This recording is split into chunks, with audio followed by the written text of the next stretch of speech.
Mateus capítulo 1, do 1 ao 17. Mas antes disso, vamos orar mais uma vez. Pai, em nome do Senhor Jesus, eu peço para que o Senhor fale conosco através da sua palavra. Nós já cantamos, oramos, pedimos agora, Pai, para que o Senhor ministre nos nossos corações. Nós queremos ser transformados. Nos abençoe, meu Deus, em nome de Jesus. Amém. Vamos colocar daqui a pouco o slide aí na frente, da apresentação. Diz assim, Mateus capítulo 1. Livro da genealogia de Jesus Cristo, filho de Davi, filho de Abraão. Abraão gerou Isaac, Isaac gerou Jacó, Jacó gerou Judá e os seus irmãos. Judá gerou Pérez e Zerá, cuja mãe foi Tamar. Pérez gerou Esrom. Esrom gerou Arão, Arão gerou Aminadab, Aminadab gerou Masson, Masson gerou Salmão, Salmão gerou Boaz, cuja mãe foi Raabe. Boaz gerou Obed, cuja mãe foi Ruth, e Obed gerou Jessé. Jessé gerou o rei Davi, e o rei Davi gerou Salomão, cuja mãe foi aquela que tinha sido mulher de Urias. Salomão gerou Roboão, Roboão gerou Abias, Abias gerou Asa, Asa gerou Josafá, Josafá gerou Jorão, Jorão gerou Uzias, Uzias gerou Jotão, Jotão gerou Acas, Acas gerou Ezequias, Ezequias gerou Manassés, Manassés Amon, Amon gerou Josias, Josias gerou Jeconias e seus irmãos no tempo do exílio na Babilônia. Depois do exílio na Babilônia, Jeconias gerou Saltiel, Saltiel gerou Zorobabel, Zorobabel gerou Abiúde, Abiúde gerou Eliaquim, Eliaquim gerou Azor, Azor gerou Sadoc, Sadoc gerou Aquim, Aquim gerou Eliúde, Eliúde gerou Eleazar, Eleazar gerou Matã, Matã gerou Jacó, Jacó gerou José, marido de Maria, da qual nasceu Jesus, que se chama o Cristo. Assim, todas as gerações, desde Abraão até Davi, são 14. Desde Davi até o exílio da Babilônia, 14 gerações. Desde o exílio da Babilônia até Cristo, 14 gerações. Nossa, depois desse monte de lista aqui, né, se alguém estava com alguma dúvida para achar um nome para filho, já tem, né? Tem uns nomes aqui, suas sugestões fantásticas, né? Roboão, Abias, né? Que outra aqui que eu achei bem legal, assim, Saltiel, Azor. Tem gente que gosta de nome diferente, né? Eu queria um nome diferente pro meu filho. Olha que uma listinha bonita, né? Vai, Robson, hashtag vai a dica. Né? Mas a ideia aqui, irmãos, não é falar sobre nomes, mas nós estamos no mês de março. O mês de março, né, dia 8 de março, nós temos aí o Dia Internacional das Mulheres. Como eu falei hoje, no primeiro domingo de março, nós comemoramos aí o dia da esposa dos pastores, né? Lembramos aí as esposas dos pastores. E aí, durante o mês de março, tem toda uma questão de comemorar ou lembrar dos atos que as mulheres fazem, né? Então, tem aquela questão assim de fazer celebrações para as mulheres no mês de março. Por conta disso, eu quis trazer a genealogia de Mateus, porque ela é bem interessante. Quando nós falamos de toda a genealogia, nós temos apenas 5 mulheres que são citadas nessa genealogia. Somente 5. Tem um monte de homens, mas somente 5 mulheres são citadas, né? E eu coloquei até aí o título, né, As Mulheres da Genealogia de Jesus. Assim, eu acho que vou melhorar o título na próxima na próxima pregação, né? Fazer um nome mais bonito, assim, Grandes Mulheres da Fé, Heroínas da Fé. Eu vou melhorar esse nome, vou pensar alguma coisa, ou senão eu vou pedir para o ChatGPT me ajudar, né, pro nome aqui. Mas a ideia aqui, irmãos, é o seguinte: 5 mulheres, cuja a história foi extremamente marcante e que elas estão dentro da genealogia de Jesus. A história delas foi tão marcante que está registrada em detalhes na Bíblia, de todas elas. E essas histórias, ela era tão importante que Mateus deu destaque quando estava escrevendo a genealogia. Quais são essas 5 mulheres? Essas 5 mulheres são, primeiro, Tamar, depois Raabe, Ruth, Batseba e a própria Maria. Tamar, Raabe, Ruth, Batseba e Maria. Essas 5 mulheres têm histórias fantásticas. Talvez não seja a história de mulheres que são grandes generais de guerra. Talvez as histórias delas não sejam uma questão de uma oração que parou de chover durante 3 anos. Elas não foram levadas com uma carruagem para o céu. Mas a história delas são fascinantes. São heroínas da fé. E por mais improvável que seja, elas foram usadas por Deus. E elas, da sua forma, dentro das suas limitações, elas foram usadas por Deus para nos abençoar. Porque no final das contas, Jesus veio através delas. Essas mulheres, de uma maneira direta, elas nos abençoaram. Não quer dizer, irmãos, que essas mulheres sejam perfeitas. Muito pelo contrário. E nós vamos ver aqui nessa série que nenhuma delas era perfeita, mas fizeram coisas fantásticas e foram extremamente honradas.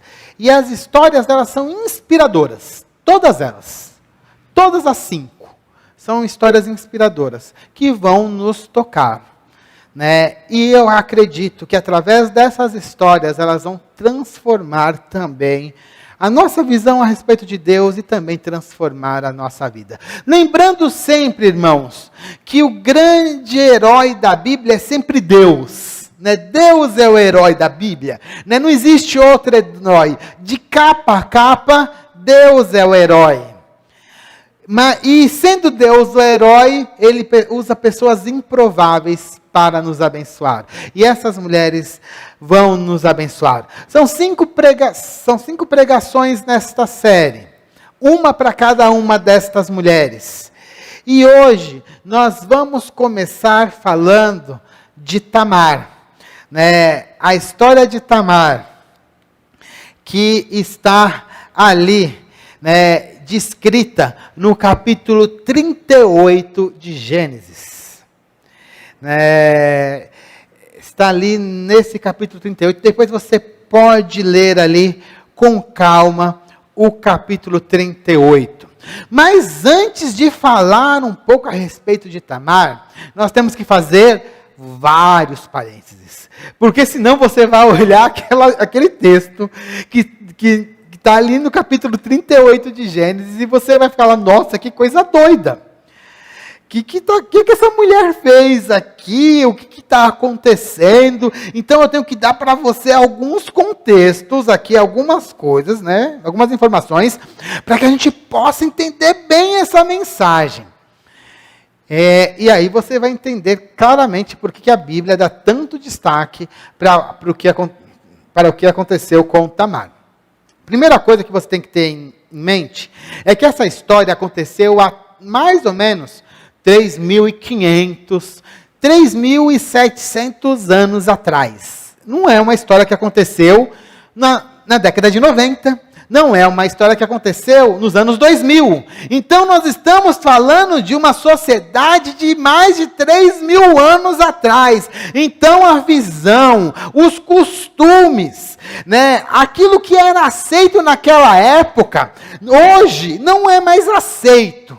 Então, muitas coisas que eu vou falar, se aplicarmos somente para aquela época, não dá para passar necessariamente para hoje. Então, para que a gente possa entender o que a Bíblia está falando, nós temos que virar a chave e nos transportar para mais ou menos 2.500, mais ou menos 2.500, coloquei 3.500 anos atrás, na realidade mais ou menos o ano 2000, 1.500, 1.700 antes de Cristo, para que a gente possa entender o que está acontecendo. Se você não fizer isso, você não vai entender esta mensagem. Não pense com a cabeça de hoje, tente entrar na cabeça do que estava acontecendo nesta época. Nessa época, nós estamos num contexto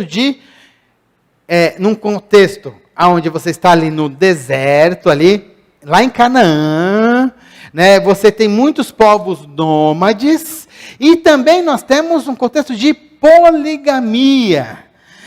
Um homem poderia ter várias esposas. A poligamia naquela época era uma poligamia organizada, não era uma bagunça, tá? Existiam regras. Primeiro, um homem poderia ter várias esposas, mas não era permitido para uma mulher ter vários esposos, né? Então o negócio não era bagunçado, né? Tinha ordem. Essas regras da poligamia, elas se aplicavam a uma vasta região. Tinha várias regras. Eu vou explicar uma regra que para a gente é muito esquisita. Vou te explicar um negócio bem esquisitão, mas para eles fazia todo sentido naquela época. Que era o seguinte: quando um homem se casava com uma mulher, né? E naquela época a mortalidade era alta, né? Esse homem se casava, ele morria e ele não tinha filhos. O que podia acontecer? Essa mulher, ela ia ser agora esposa do irmão deste homem que morreu, do falecido, e todos os filhos que nascessem da mulher não seriam filhos do irmão, mas sim do falecido. A ideia aqui era como se fosse uma inseminação, ao invés de inseminação artificial, seria um tipo de inseminação natural. A ideia era mais ou menos isso. E por trás está assim, a ideia por trás está, não apagar o nome do falecido. Está uma ideia de preservação da família.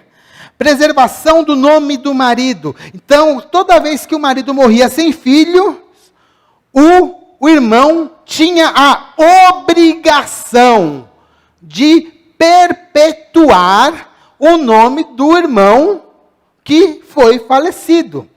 Na prática, o que acontecia é que o irmão do falecido, ele ganhava mais uma esposa. Na prática era isso, né? Ele ganhava mais uma esposa. Mas o filho não recebia o seu nome. Mas na prática, ele tinha mais uma esposa. Ele tinha a sua esposa e a esposa do falecido. Essa regra para a gente parece uma doideira. Mas para eles, naquela época, fazia todo sentido. Tudo bem? Nós temos que lembrar que aqui nós estamos falando de uma coisa antes da lei de Moisés. Não existia a lei de Moisés ainda. Então a lei que a gente falava, a lei do levirato, que está lá na lei de Moisés, não existia. Isso aqui é anterior à lei do levirato. Tá? Então até uma coisa que vai acontecer nessa história aqui, a lei de Moisés proíbe, mas não vai ser pecado. Tá? A gente vai ter uma coisa que é... Nós não devemos pensar na lei de Moisés. Coisas que estão acontecendo antes da lei de Moisés. Ótimo. mas o importante aqui para eles era a valorização da família. Eles queriam que a família fosse grande, que ninguém perdesse, que a família crescesse cada vez mais. As mulheres fossem cuidadas sempre pelos homens, porque você está numa sociedade também que é muito violenta. E as mulheres normalmente vão cuidar mais dos filhos. E os homens vão cuidar da família, inclusive de proteger a família. Por isso que é importante que as mulheres sempre sejam cuidadas por homens. Se os homens, ou elas são cuidadas pelos seus pais, ou são cuidadas pelos seus maridos. Este era o contexto daquela época. Entenderam? Beleza. Agora, com isso em mente, a gente pode ler um pouquinho de Gênesis 38. E aí a gente vai aprender algumas coisas a respeito aqui da família do que aconteceu com Tamar. Primeira coisa, vamos ver o que aconteceu com a família de Judá. Eu coloquei aqui família de Jacó, aqui está errado. É família de Judá. Me perdoem pela falha. Família de Judá. Aconteceu, vamos lá, Gênesis 38, abra sua Bíblia lá em Gênesis 38, verso 1. Aconteceu por esse tempo que Judá se afastou dos seus irmãos e se hospedou na casa de um adulamita chamado Ira. E ali Judá viu a filha de um cananeu chamado Sua, e ela a tomou por mulher e teve relações com ela. A mulher ficou grávida e deu à luz a um filho, e Judá lhe deu o nome de Er. E aí no verso 4 vai falar, ela ficou grávida outra vez e deu à luz a um filho, a quem deu o nome de Onã. Verso 5. Mais uma vez, ela ficou grávida e deu à luz a outro filho, a quem deu o nome de Selá. Ela estava em Quezibe quando o teve. Judá teve 3 filhos. Ele se casou com uma cananita, teve 3 filhos, Er, Onã e Selá. Então, ele estava afastado dos seus irmãos. Ele já não estava vivendo ali perto de Jacó, ele estava afastado dos seus outros irmãos, lembrando que Jacó teve 12 filhos, Judá se afastou e ficou lá um pouquinho separado dos seus irmãos. Nessa época, José já estava no Egito, e Judá estava tocando a sua vida ali com os seus irmãos. Então ele teve esses 3. Então Judá estava ali vivendo junto com os cananitas, inclusive, os seus filhos, ele teve filho com uma cananita. Esse é o começo da história.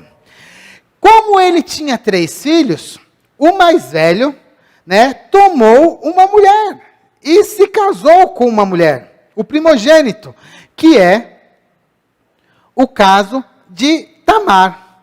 Tamar, ela vai se casar com o filho mais velho de Judá. Lá no verso 6, fala que Er casou com Tamar. Mas Er não era muito flor que se cheire. Camaradinha era meia boquinha, Aí olha só que a Bíblia fala dele. Judá tomou uma esposa para Er, seu primogênito. O nome dela era Tamar. Aí no verso 7. No entanto, o primogênito de Judá era mau aos olhos do Senhor. Era meio tranqueiro o camarada. O camarada era meio tranqueira. Aí o que o Senhor faz? E por isso, o Senhor fez com que ele morresse. Coitada da Tamar. Tamar teve que viver o luto. Primeira coisa que acontece com ela, tem que viver o luto do seu esposo. Naquela época se casava muito cedo. Tá? Então a gente está falando aí de adolescentes que se casaram. Então, Tamar adolescente, provavelmente Er também adolescente. Er morre muito jovem. Então, luto para toda a família. para toda a família. Aqui, imagina a situação. E ainda mais, quando o morre, para ajudar é pior, porque o primogênito sempre é aquele filho, naquela cultura onde eles depositam mais esperança, onde que ele vai receber o dote dobrado, é o filho principal de toda a família e ele que morreu. E aquilo deixa a família toda muito triste. Mas não pode parar ali, porque tem um problema para ser resolvido. Tamar não teve filhos. Não sabemos se não deu tempo, né? Não deu tempo, né? Pode ter sido uma coisa muito rápida. Ali, Tamar não teve filhos. Er não teve filhos. Er não teve descendentes. Judá agora está vendo a situação onde o seu filho primogênito não lhe deixou netos. Então o que ele vai fazer? Ele vai fazer aquela lei que eu falei para vocês. Quando um filho morre sem filhos, um homem morre sem filhos, o irmão assume a esposa. Aí Judá, o pai, fala para Onã: Onã, vai lá, vai e cumpra as suas obrigações de cunhado. Na Bíblia está exatamente assim, verso 8. Então Judá disse a Onã: tenha relações com a mulher do seu irmão e cumpra a obrigação de cunhado e dê uma descendência para o seu irmão. Judá fala para Onã: vai lá e tenha um filho com a Tamar, para que o seu irmão continue a descendência do seu irmão. Essa é a sua obrigação como cunhado. Detalhe: Onã era casado? Não era casado. Onã era velho? Não, provavelmente Onã ainda era um adolescente. Você sabe que adolescente sempre tem aqueles planos brilhantes, né? Lembra do Cebolinha que eu falei que eu falei a semana passada, que tinha aqueles planos infalíveis? Onã também teve um plano infalível. Porque assim, ele não era casado. Se ele tivesse filho com a Tamar, o filho seria dele? Não. Ele já não era primogênito. Então ele já não receberia a herança de Er.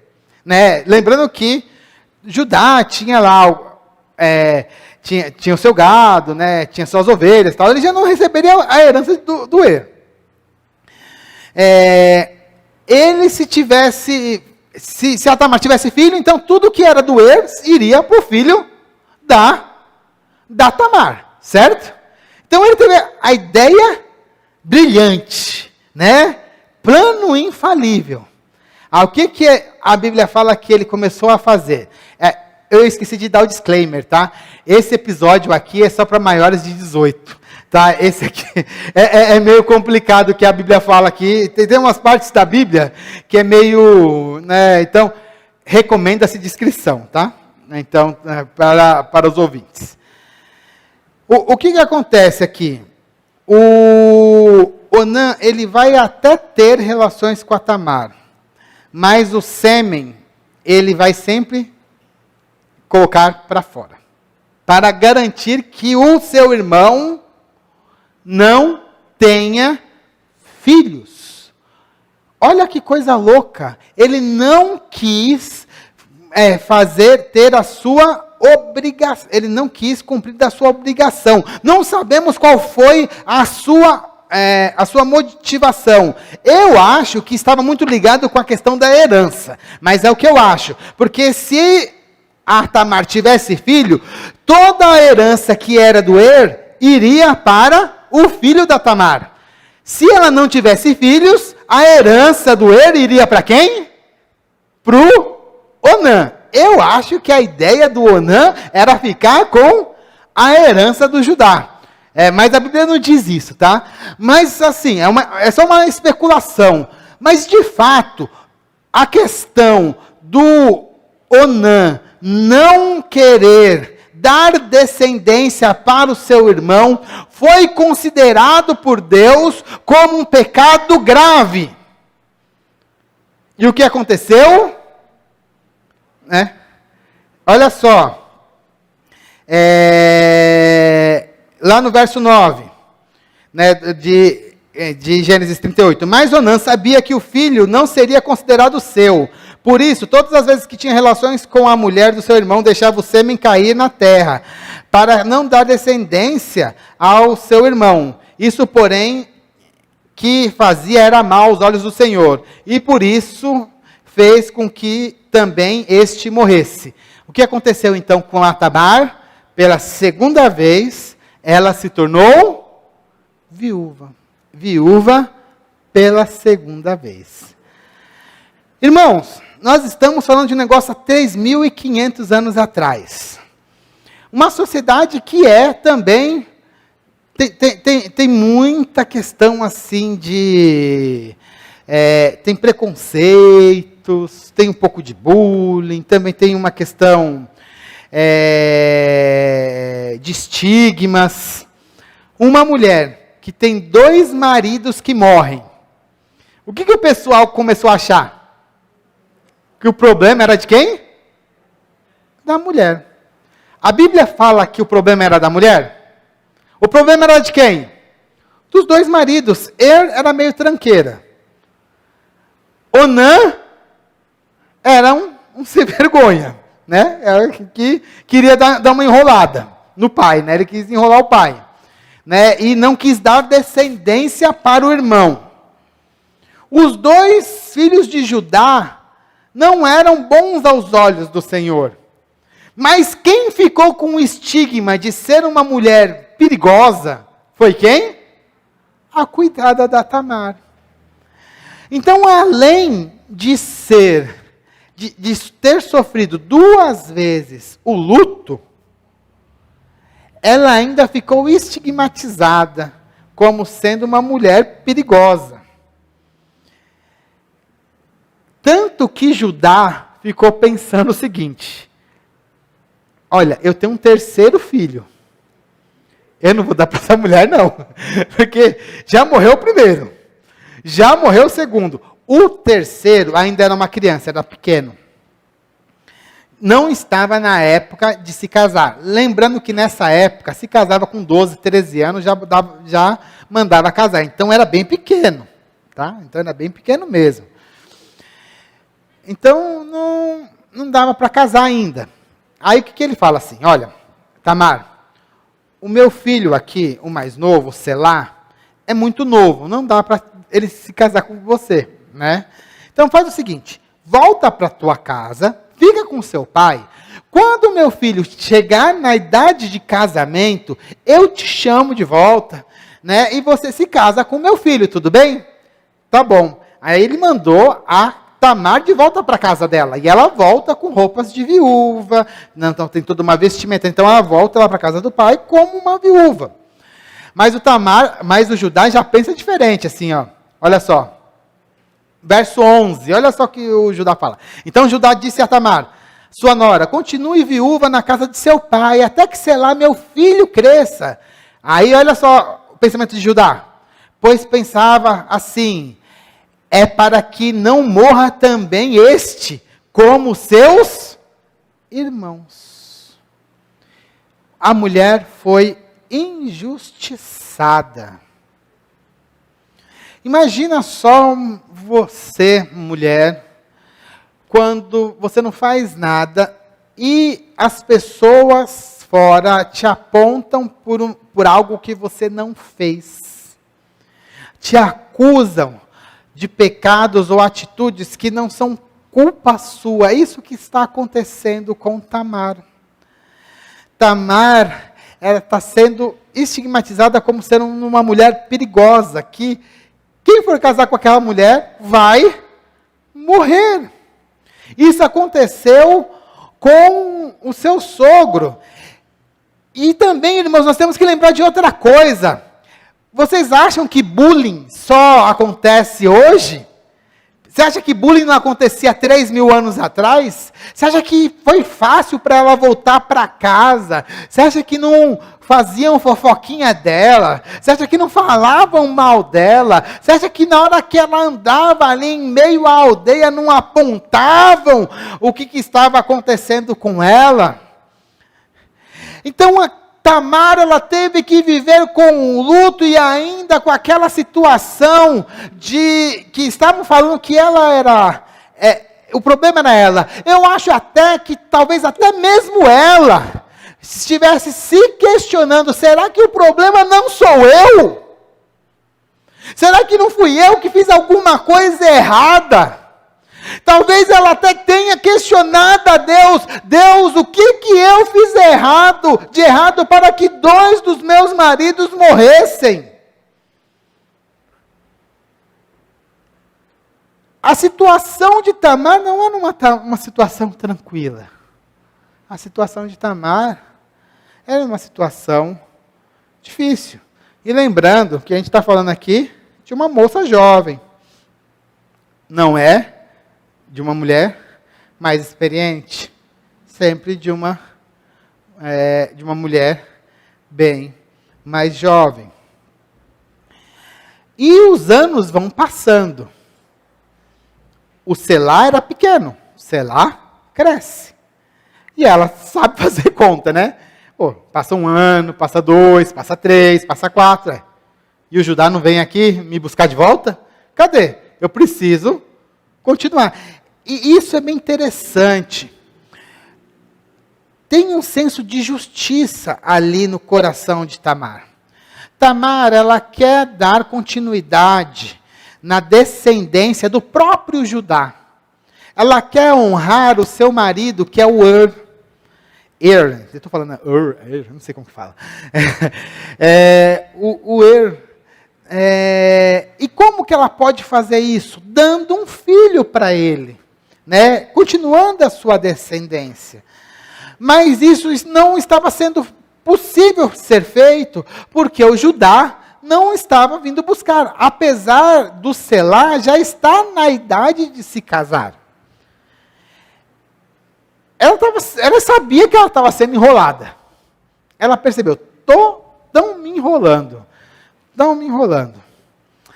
Dada a situação, Tamar, ela vai buscar justiça. Ela vai buscar justiça. E essa parte de buscar justiça, ela vai buscar justiça de uma maneira um pouco diferente. De uma maneira que para a gente é meio estranha. Mas ela vai buscar justiça.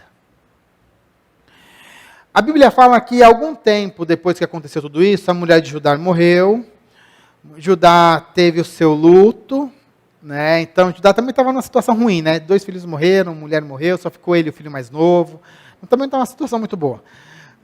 Depois disso, passou um tempo, ele ficou bem, tirou o luto e ele voltou a trabalhar.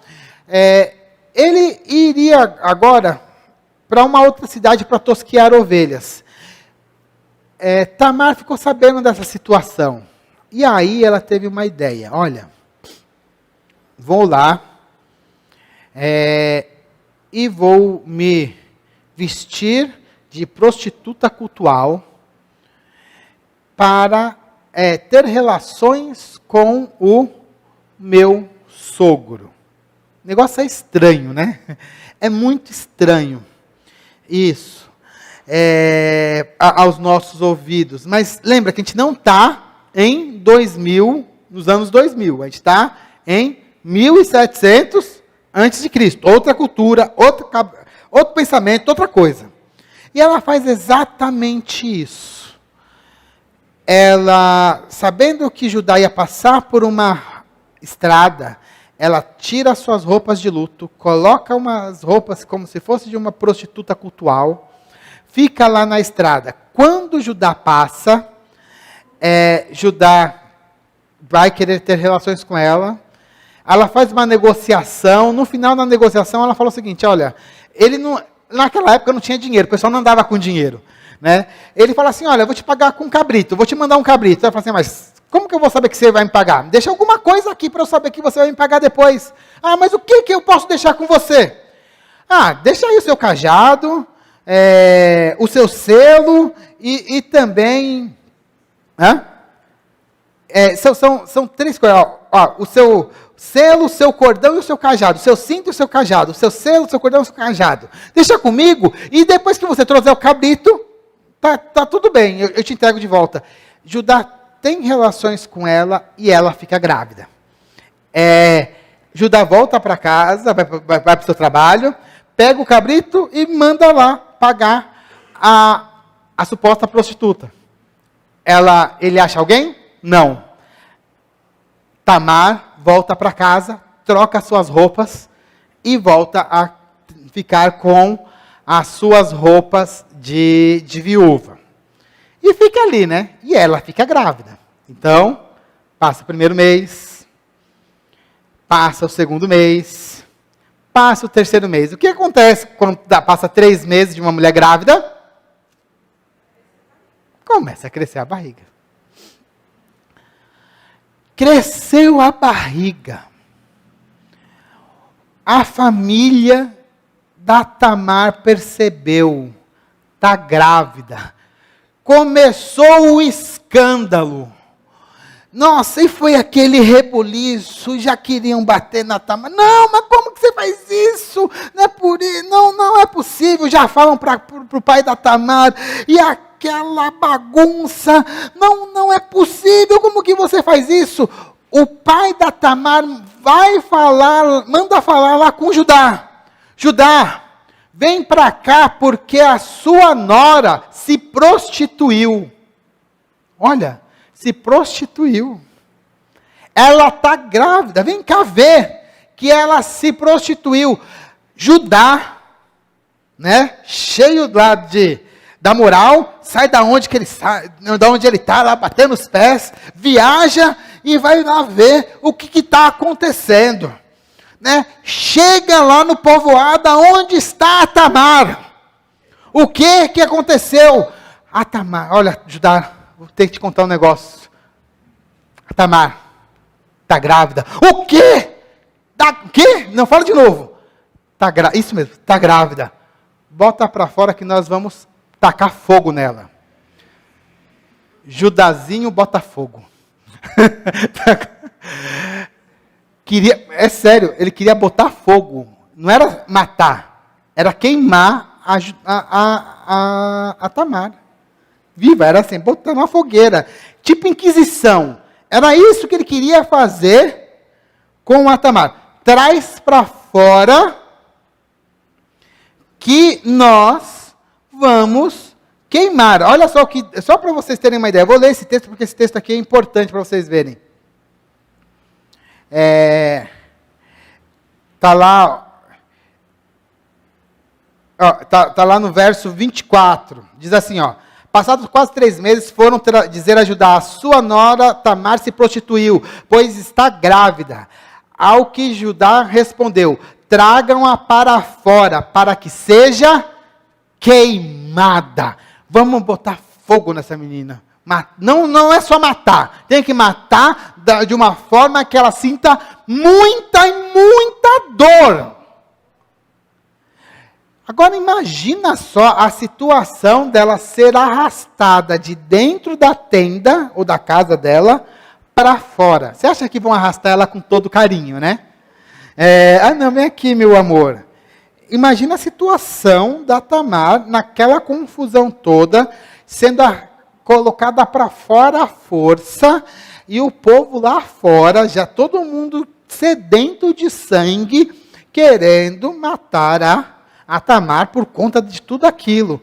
Na hora que colocam ela para fora, jogam ela no chão, ela cai ajoelhada.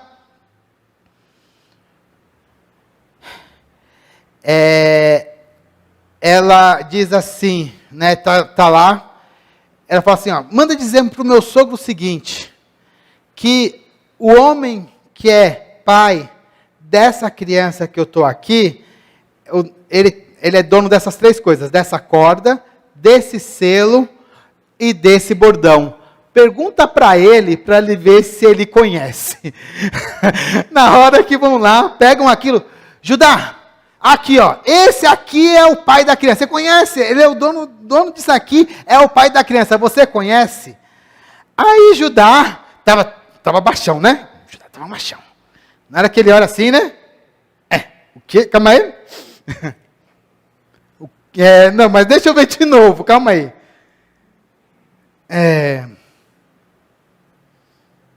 Na hora que Judá fez aquilo, Judá desmontou. Judá reconheceu os seus bens. Na sua busca por justiça, Tamar quase foi morta. Mas, no final, na hora que Judá viu os seus bens, ele reconheceu a sua falha. Ele ergueu sua voz e falou assim, nossa, no final das contas, essa mulher é muito mais justa do que eu. Muito mais justa do que eu. No final, Tamar, que estava sendo humilhada, ali ela foi colocada como uma mulher que era justa. E quem foi humilhado foi Judá. Ele teve que reconhecer que ele que estava agindo mal com Tamar. E ele mesmo diz dos seus próprios lábios, que ele não deu Selá, o seu filho, para Tamar. E que foi ele que teve relações com Tamar. Ele reconheceu a sua falha. Judá foi humilhado e Tamar, ela foi redimida. Naquela situação também, foi até bom para Judá, porque Judá, ele, de uma certa forma, ele também se arrependeu das suas atitudes, porque a Bíblia fala que depois disso, Judá nunca mais teve relações com Tamar. Ele se arrependeu. Tá? Ele se arrependeu dos seus atos. Ele declarou e se arrependeu. Mas o mais importante é que Tamar, ela foi redimida. E ela foi mostrado que ela foi uma pessoa que ela era justa. E o interessante é que do seu ventre ali, ela ficou grávida não só de um filho, ela ficou grávida de 2. Né? 2 filhos, de gêmeos. E de Tamar vão nascer 2 meninos. Um vai ser chamado Pérez e outro vai ser chamado Zerá. Tamar, aquela que estava sendo injustiçada, agora ela foi redimida. Uma história muito esquisita, mas mostra, né, como, às vezes, por caminhos tortuosos, nós podemos ver acontecendo a justiça. Então, irmãos, quando nós olhamos para a história de Tamar, nós vemos que uma mulher injustiçada, vemos Tamar como uma mulher injustiçada e símbolo de perseverança. Por quê? Tamar, ela sofreu injustiça, foi acusada injustamente, mas ela, com inteligência, com astúcia, de uma maneira realmente que a gente meio duvidosa, né? Ela mentiu, ela enganou. Isso não é uma coisa meio esquisita, tá? Não vou louvar Tamar pela mentira e pelo engano. Mas não vou também dizer que ela não era inteligente. A mulher era inteligente, né? Bem inteligente.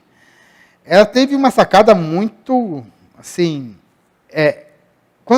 sempre que a gente lê, até nos comentários, sempre falam que a Tamar tem umas sacadas assim, é uma inteligência acima do normal, e ela tem uma busca ativa por justiça. Ela está sendo injustiçada, mas ela busca ativamente a justiça. E nisso a Tamar nos ensina muito, porque muitas vezes a gente está sofrendo injustiça e fica ali, ai meu Deus, a gente fica que nem uma, né? Ó céus, ó dia, ó azar. Para de chorar, vai atrás das coisas, busca a justiça.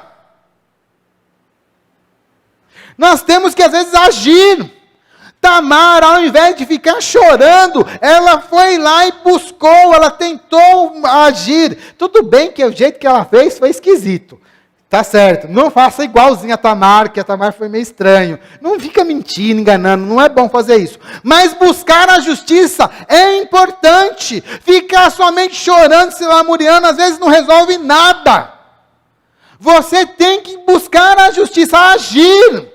Deus não vai fazer as coisas que são para você fazer. Tem coisas que você tem que fazer. Não adianta chorar aos pés de Deus de coisas que você deveria estar fazendo. Tamar não ficou chorando, ela agiu. E essa atitude de agir, buscar a justiça, a gente tem que entender que a atitude de Tamar, de até enganar Judá, está louvando, engrandecendo até mesmo o próprio Judá, porque ela está dando a descendência para o Judá. Está louvando, né, engrandecendo o filho do Judá, que é o ela está louvando a sua família. Ela, no final das contas, e o que está na cabeça da Tamar é, preciso preservar a minha família. Preciso fazer com que a minha família continue para sempre, né? Continue a crescer. Ela não pode parar em mim. O instinto maternal da Tamar era enorme. E por isso ela é um símbolo também de busca ativa por justiça. Outra coisa que nós aprendemos na história de Tamar: justiça divina e retribuição. No caso aqui nós vimos Tamar, a injustiçada, foi redimida. Judá, aquele que estava cometendo injustiça, foi humilhado e se arrependeu. Uma coisa que eu queria chamar a atenção, e a Bíblia diz, tá? Está lá no Salmo, Provérbios 38, não vou lembrar o versículo, eu não marquei aqui, mas nós temos que tomar cuidado para que a gente não esconda pecados, porque a gente nunca vai prosperar por questão de ficar escondendo pecados. E a gente sempre tem aquela questão de que não há nada encoberto que um dia não será revelado. Às vezes a gente acha que nós estamos com o nosso pecado encoberto e que ninguém está vendo nada, mas Deus vê. Deus sabe o que você está fazendo. Toda vez que você comete um pecado e acha que ninguém está vendo, você está cometendo pelo menos 2, porque você ainda está sendo uma pessoa incrédula, porque acha que Deus não vê aquilo que você está fazendo, mas Deus vê. Deus enxerga aquilo que você está fazendo, e lembre-se que aquilo que você pode estar fazendo ocultamente, um dia pode ser totalmente revelado, como aconteceu aqui no caso de Judá. Judá estava enganando a Tamar nas escondidas. Daqui a pouco ele teve que revelar para todo mundo que ele estava enganando aquela pobre moça.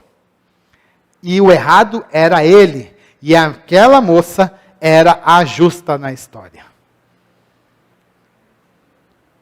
Isso aqui nos ensina muito sobre justiça e retribuição. Talvez a justiça divina não aconteça na terra, mas nós cremos que a justiça divina vai acontecer. Se não acontecer nessa vida, ela vai acontecer no tribunal celestial. Não há pecado, não há injustiça que não vá ser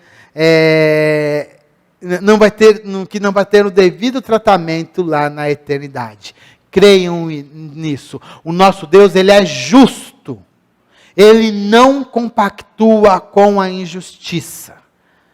E todo mundo, nesse sentido, vai ter a retribuição. É lógico que muitos vão ter a misericórdia de Deus. Nosso Deus é misericordioso. Por isso que nós temos Jesus, que morre pelos nossos pecados. Ele sofre a nossa pena na cruz. Mas se nós não entregarmos a nossa vida para Jesus, com certeza, a eternidade vai ser um lugar terrível para essas pessoas. E por fim, a última coisa que a gente aprende com Tamar é a graça de Deus na linhagem de Jesus. Uma pessoa totalmente improvável, como Tamar, ela faz parte da linhagem de Jesus. Uma menina que sofreu com o luto, sofreu por ser enganada, sofreu por ser acusada injustamente, mas ela fez parte da linhagem de Jesus. Ela nem era da descendência de Abraão diretamente, mas o interessante é que Deus mostra a sua misericórdia através também de Tamar, porque Tamar, estando na linhagem de Jesus, chega até a nos abençoar.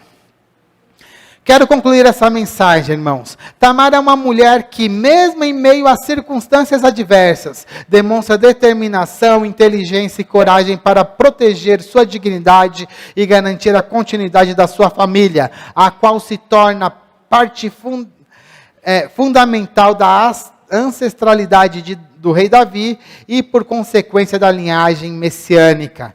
Que essa história nos inspire a buscarmos a justiça de maneira ativa. Que Deus nos abençoe. Amém?